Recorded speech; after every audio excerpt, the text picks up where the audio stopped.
Epstein files say about Bernie Sanders, part 2. There's a link to a Washington Post article that says Bernie Sanders says we're destroying the fabric of America, and it's by a CEO. So the guys in the Epstein files were upset that Bernie Sanders said greedy rich dudes are destroying the moral fabric of America. I think my problem with this is when Bernie said this, he didn't know how right he was. This one is fascinating and perplexing. It's an exchange between Jeffrey Epstein and Paul Krasner, who's a satirist and the founder of the magazine The Realist. They're discussing the movement post-Trump's inauguration, almost describing what resistance to Trump looked like at the time. This is February 2017. They talked about how the people protesting the day after the inauguration were mostly women and children. It was organized, loving resistance. He talked about music like Beyonce, Gaga, and Springsteen. Icons like the Republicans with Conscience,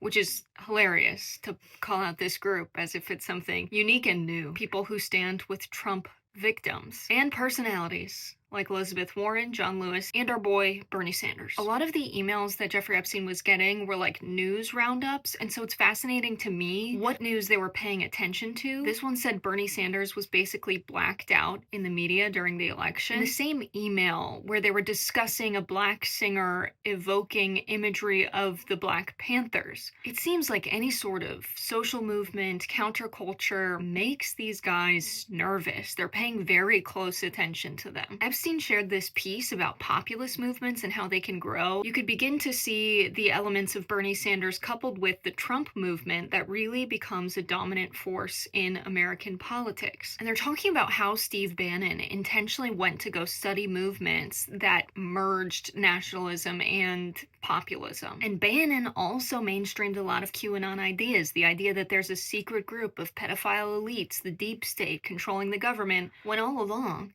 he was boys with Jeffrey Epstein. They tried to conjure up a populist movement in America while being a group of elites trying to pull the puppet strings of our politics, like the opposite of populism. And of course, here's a favorite from Larry Summers. He's doing well, except for the fact that his kids love Bernie Sanders. It's really giving, you might not like this one, but your kids are gonna love it. It actually feels good that these guys were trying to create a populist movement that they could steer and control to their own personal benefit. And now the populists in America are united in their hatred of Epstein and his closest friends. And so as much as they want to try to destroy the moral fabric of America, I think it's beautiful that collectively we're not letting this go, and we're not letting them.